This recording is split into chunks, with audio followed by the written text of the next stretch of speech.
Munster get a crucial win and the Stormers sweating on a home semi-final. My name's Mark, let's talk rugby.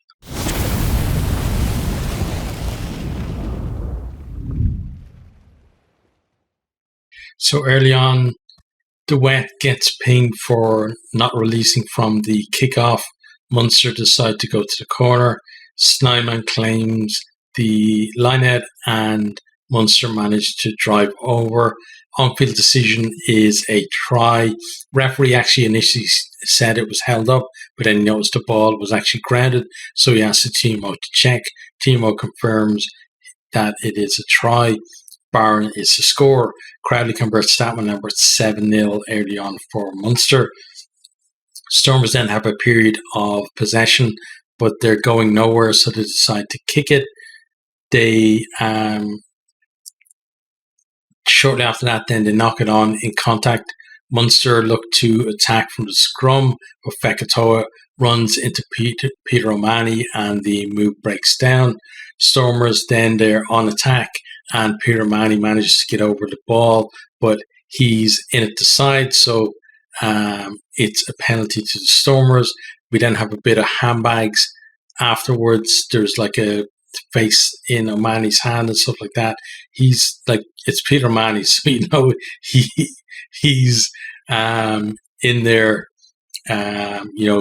with the niggle as well. So certainly not a saint in that regard. But penalty does get reversed because of the hand from Ori in O'Mahony's face. Then shortly after that, Snatla, he gets a yellow card for a high hit on Peter O'Mahony. There was mitigation in that one, so no chance of a red, which is good to see. Munster then go to the corner from the penalty. The line-out is claimed by Jean Klein, and then they set up the maul. It looks like, Stormers are maybe going to contain them, but Barron breaks off the maul and he goes over. Conversion is missed. We're at 12-0. Then Stormers, a little bit of good play from them. LeBoc with a nice kick through. It bounces up awkwardly, and Fekitoa he juggles it a number of times, and he's just getting closer and closer to his own line. Finally goes over his own line and gets forced to ground it. Conversion. From that, it is a scrum fight to the Stormers. Stormers, they go through the phases, and Malherbe eventually gets over to score his first URC try. Conversion is missed. It's 12-5 to Munster. Stormers then they attack off a line-out. It's taken at the back by Diamani. Duplessis bursts through the middle. They get it out then to Sanatla, who kicks through, and Munster again carry it back over their own line. Stormers, they're camped 5 meters out from the Munster line. They're winning penalties, but they're determined to get the try. Munster get a warning from the referee. Stormers then they finally get over. Duplessis and Nell combining for Nell to go over. It's converted by LeBoc, and we're tied at 12-all, and that's our halftime score. Into the second half, then we see a lovely pass from Healy. It finds Daly out in the wing. Hartzenberg shoots out but misses his tackle.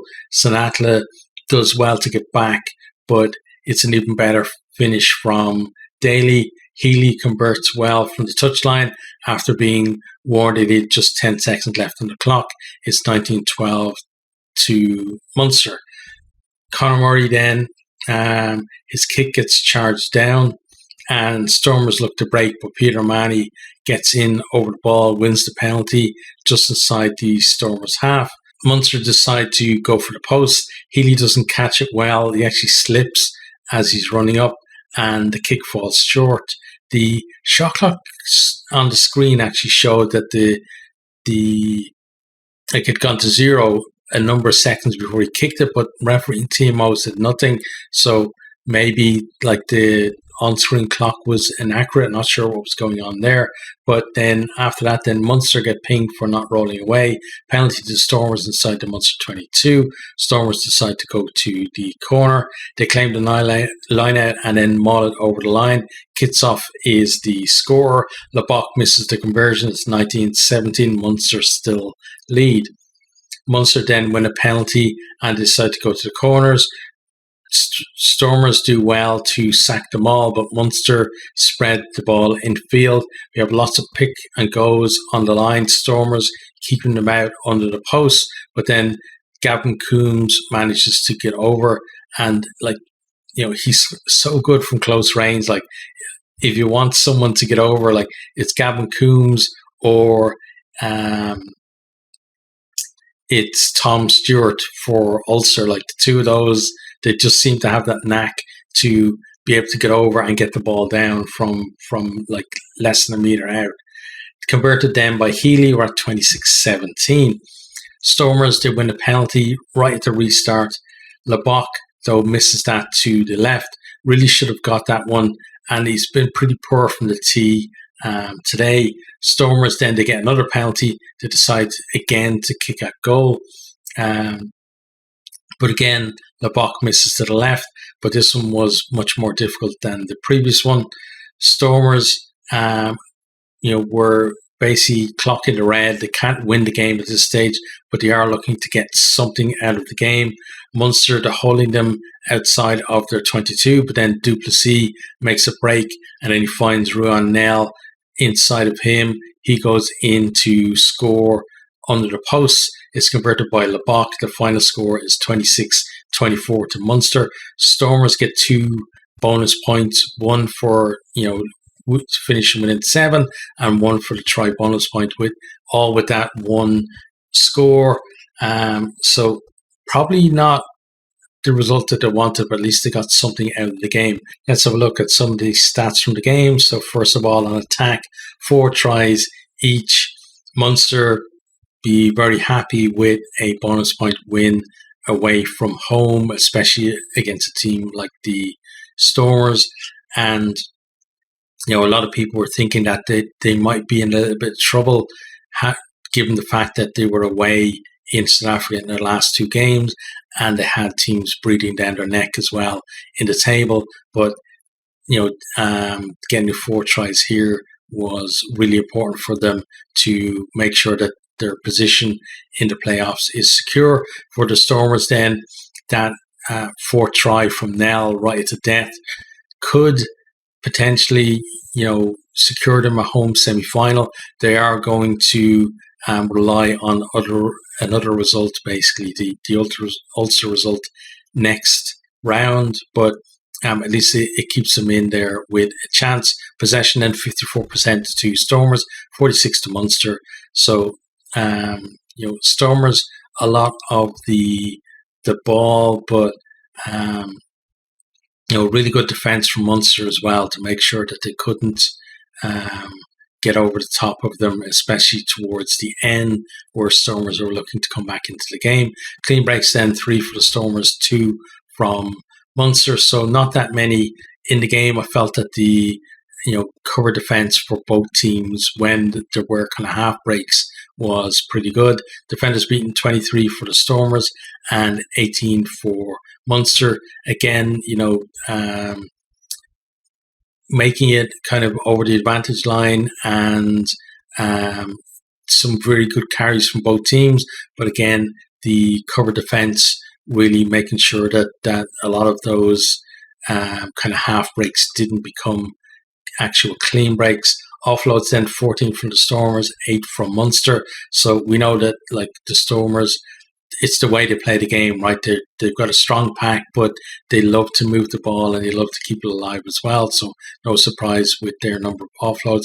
Munster obviously trying to develop their attacking game, seeing a lot more offloads from them than we probably would from previous Munster teams, and we probably will see next year that number will only increase. Onto defence then, 54% territory for Stormers, 46 for Munster. Number of tackles, 103 for the Stormers, 180 for Munster. Just shows what a defensive shift that Munster put in there. Stormers, they really, after Munster got the kind of lead at the start, really tried their best to get back into the game.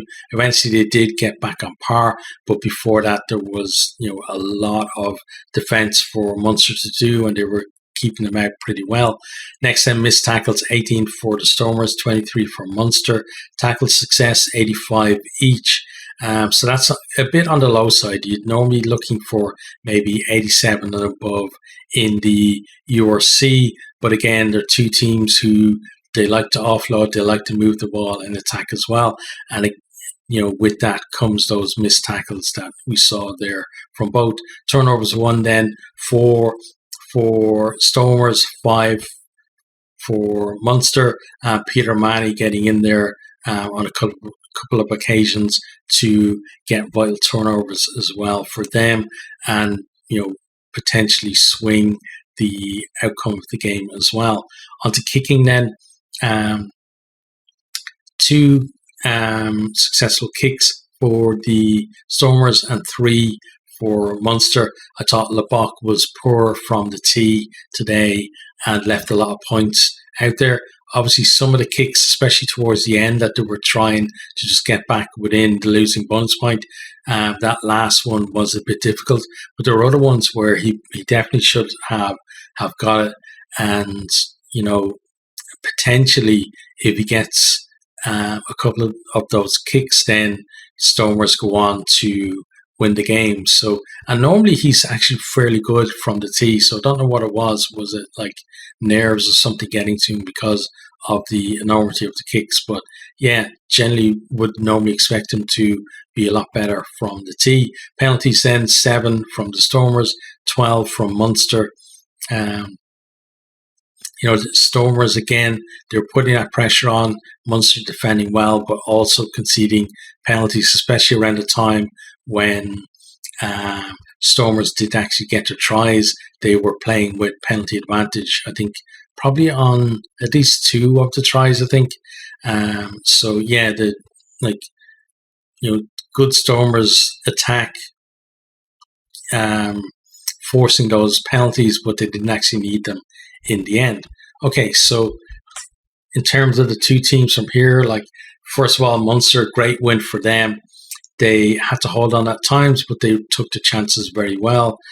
There, as I said before, there were some worries about whether they were actually going to drop completely out of the Champions Cup places and maybe even the playoffs, given their last 2 rounds of games were in South Africa and other teams had quote-unquote easier fixtures.